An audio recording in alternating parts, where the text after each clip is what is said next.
friends, it's Hayley here and I'm back with another video, and today I thought I would share a little bit more about my university experiences, specifically the extracurriculars that I did and more sensitively the grades that I got, and how did I end up using those things to get internships at places like Uber or Google, Atlassian, McKinsey, etc. Anyway, I also wanted to show you I am testing out my new microphone that I recently got and I'm so excited about it. Look forward to better audio quality. So I'm going to start with the thing that is the juiciest, that everyone probably wanted to find out more about because you're all so nosy in this video, which is my grades from first year all the way to fourth year. The only thing is, before I was trying to make this video, I was looking for my academic transcript online and I realized that I never actually downloaded my final transcript, so I only have one that I downloaded at the beginning of third year where it has all my grades up till then. In order for me to access a transcript that is final after I've graduated, apparently I have to pay for it, so I'm a bit like why? Let me set some context here in terms of how the grades at my university worked and what my degree was, I guess. First of all, starting with my degree, I did a Bachelor of Information Systems. I started in the co-op degree, which is basically a subsection of information systems that allows you to do placements. So it's a 4-year degree. I ended up dropping co-op and doing the normal information systems degree, but I still did 4 years. In terms of how grades are calculated at my uni, much like other Australian unis, it was based on a weighted average mark, so WAM. So at the end of every semester, your WAM gets recalculated based on scores that you got from your subjects, divided by the total number of subjects that you did. In my first year of uni, I did a lot of really generic subjects that you have to do as foundational parts of your degree. And so there are some core business subjects and information system subjects that I took on. And in semester 1, I actually thought I did really bad in first semester, but I actually got 82.25 as my WAM, which is a distinction. And a tiny bit more context here is how your score maps to a band level. So if you are 85 and above, you're in a high distinction category. 75 and above is distinction. 65 and above is credit. And then below that, I think to 50, it's like a pass. I don't know. In my first semester, I had 89 in accounting, 86 in databases, 83 in management, and then a 71 in information systems and business. So that was my worst mark of the semester. I distinctly remember my final exam for that subject and coming across these questions where I just had no idea. And I was freaking out, and it was raining that day, and I was looking at my paper, and then I was looking out the window, looking at the rain and being like, what is happening? Then semester 2 of my first year, I did microeconomics, business programming, business systems analysis, and stats. I had a really good semester. I got 89, 88, 89, and 88. But they were actually pretty easy subjects. Those are your WAM boosters. So my term, or my semester WAM, was 88.5. Then that brought my overall WAM to somewhere between, I think, 85-ish. So I had a pretty good first year, actually. I think I could have had an even better first year had I applied myself a little bit more, but I had no idea how to play the game of uni. So at the time, I was just going about it, trying my best, but also chilling out a little bit. And then I learnt as the years went by. So in my second year, I did less subjects because I had a placement. Yeah, I got an 85.5. I actually did top the year in business application programming, not because I'm a good coder, but because I'm really good at figuring out what to write in the final exams. And the final exam, rather than being a programming kind of test, was more long written answers, and I'm quite good at those. So yeah, I did well there. And then the second sem, I did have my worst semester, where I did networking and I got 68, and a huge part of that was because, firstly, I was just not good at networking, but secondly, in the final exam, there were 4 questions, each weighted 25%, and for the first part, I got the first part of the first question wrong, and so I didn't get any flow-on marks either, so I basically just lost 25% of my whole exam. I got 91 in human-computer interaction. Again, I did top that course and I ended up tutoring it later. I got 75 in enterprise systems, another one where it was like kind of iffy, and then 86 in mobile business systems. I think I also topped that. So now looking back, a little bit more academic than I remembered. Networking really brought me down. My semester WAM was 80, and that is what I think dragged my entire WAM down to like 82 or something like that. So I was still sitting pretty well in distinction, but like that tiny bit off from HD, and I'm an insecure overachiever, so I was really gunning to get that. And then in the beginning of my third year, here is where I just basically lost all my grades. Okay, so it says at the bottom, my total WAM was 83.8. And at this point, it's just really hard to shoot your WAM up even more because you've done so many subjects, and every incremental subject that comes afterwards, even if you do amazing in them, it becomes a little bit harder to adjust the needle. So I did 2 subjects in third year, and I can't really remember how I did in them. I think I did okay. I think it was like 80 and 85 or something, or maybe it was 82, 83. I don't know. It was in the 80s. I think I did 3 subjects in semester 2 as well that year.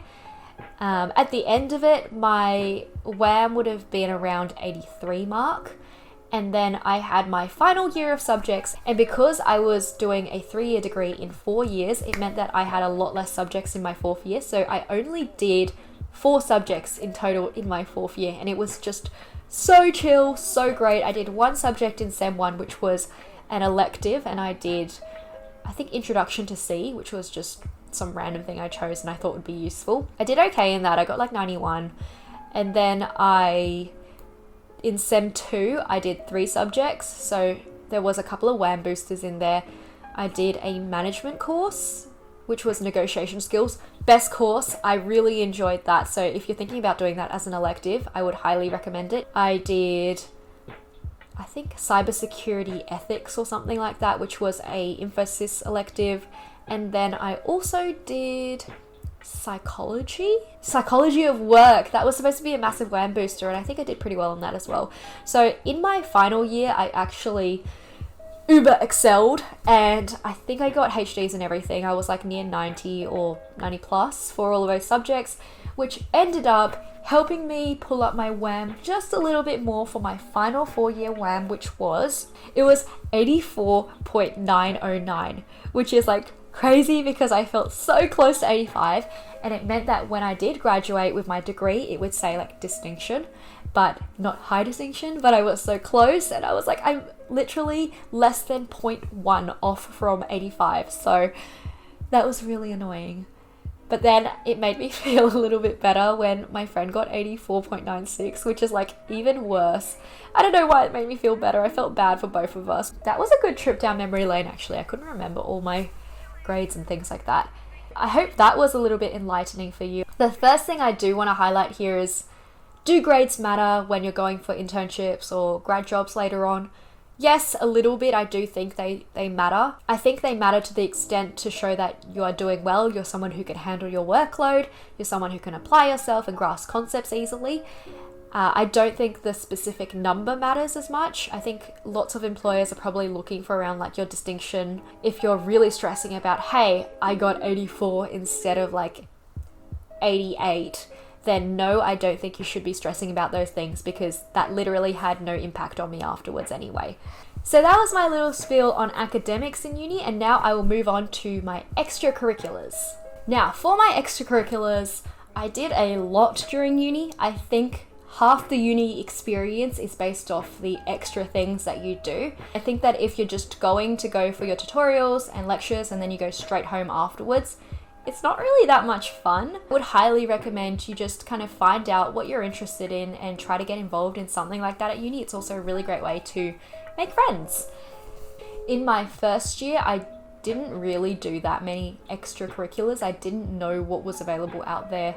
I did go to BSOC camp, which is just infamous for partying and drinking and intro to uni. Yeah, I basically went there thinking that it was going to be like a year 12 summer camp, and then you go kayaking and you have fun and you like play sports, and it was not like that at all. I was in for a rude awakening. I think that's all I did in my first year. I then ended up joining BSOC IT subcommittee, but I basically did nothing the whole year. Like, yeah, I don't think I even went to one of the social events, and I didn't meet anyone else outside of my subcom. Yeah, chilled around a lot that first year, did a lot of nothing, had some first year drama with my friends, and that was pretty much it. So first year was pretty fun.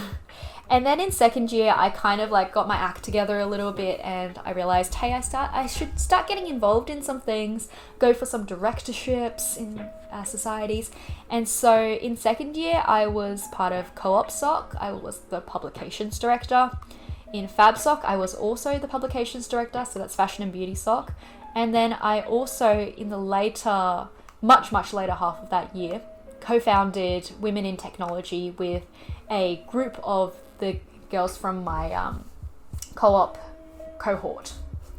And so that was really great. I think that was probably the most impactful thing that we had done during my uni career, and I was really grateful to be part of that one. Co-op SOC and Fab SOC, they were okay, they were fun, but I don't think they helped me that much.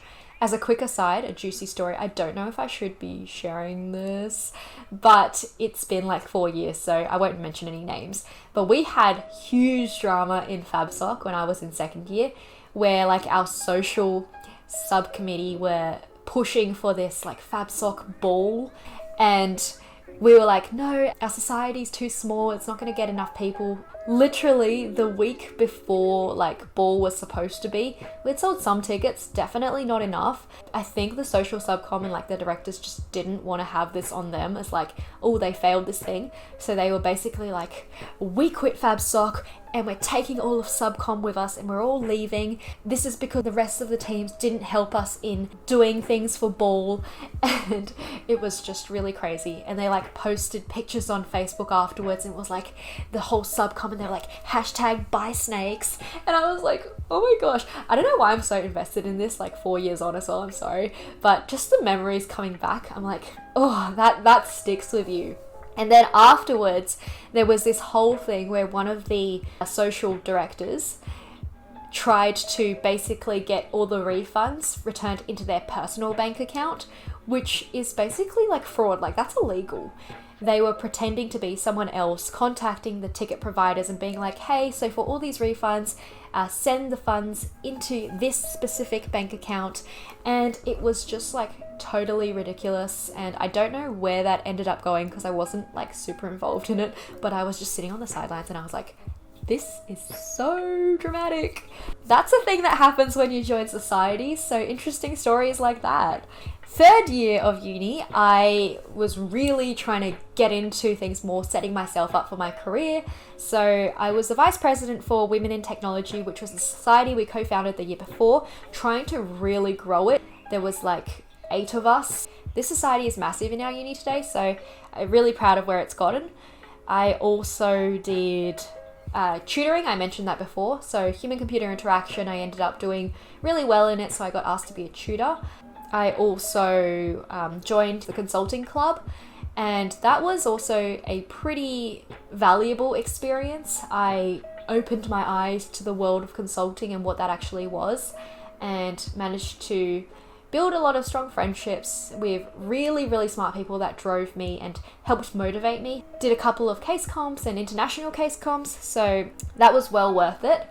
And then I also, outside of uni, I guess, did a couple of other extracurriculars. So I started playing OzTag, which is my life now basically. And also I had this little side hustle / business called KeoBox. And it was basically just me trying to build a product. It was initially a fashion and beauty subscription box, which then turned into a beauty subscription box, which then became a Korean sheet mask subscription. And so that whole learning experience was really incredible. Those were a couple of the things that I did during third year that really that was a big ramp up. I also had a lot of part-time jobs, internships and things during third year. So third year was probably my busiest year. And then finally in fourth year, I had kind of fatigue from doing so many different society things, and I was like, you know what, I actually want a society experience where I feel like I'm really involved in it, I'm making really close friendships. And so I did MSOC, which is Management SOC. Really, really great experience, an awesome group of people, and I had exactly that in terms of like, I made a lot of friendships there, so that was great. I also then spent a lot of my 4th year just competing in case comps. I don't know, there was like a thrill to it of when I was doing it. I was like, oh my god, please let this be over. And then you do the presentation and then you get your results and it's like, oh, I'm gonna do another one because that was so fun. So yeah, I did a bunch of that kind of stuff in my 4th year. 3 learnings from this. The first one, I would say go deep, not broad.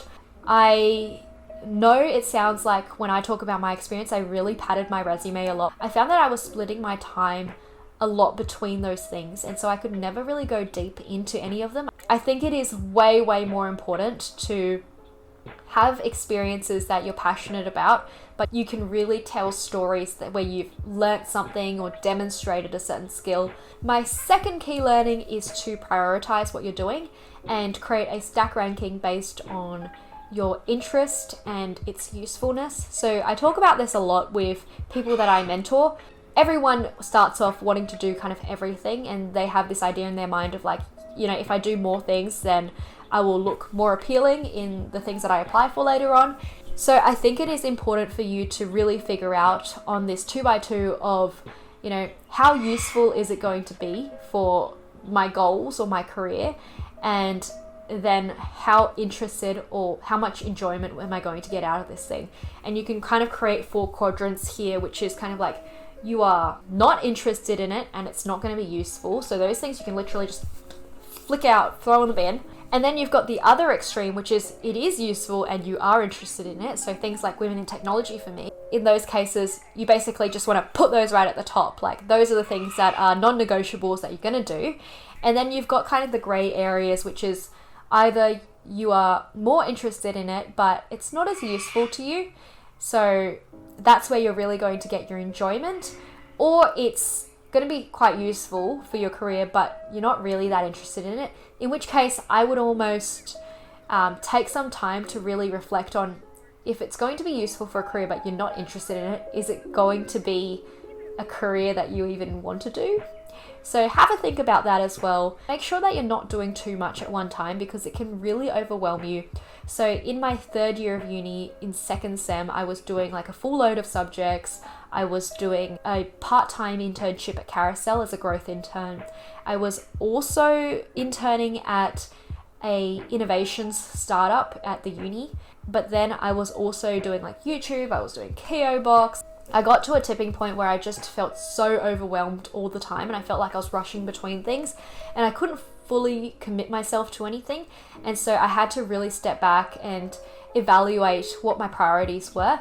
And then basically for the things that I felt like I couldn't do, I had to just drop them. The last learning or insight is, should I be doing extracurriculars or should I be doing internship? I'm going to say work experience trumps it every single time. I think there is always going to be a nice balance that you can do so that you can enjoy uni and have that unique experience without fully jumping straight into work for the rest of your life, basically. So I think there is other value that comes from doing your ECs. If you're asking about like skills that you're going to get out of it and what you could talk about in interviews to get jobs later on, I definitely think work experience is always going to teach you a lot more because you're putting yourself in real life situations where you have to do problem solving or you have to apply certain skill sets. And so you really hone those things over time, as opposed to in a society. I think it's a much safer environment. So that's all I have for today. Hopefully you enjoyed this video. Let me know what kind of other career talk you want to hear next, any other career advice. But make sure you like, comment, subscribe, and share this video with your friends, and I will see you all next time. Bye. Smiling every day with Hey Linny.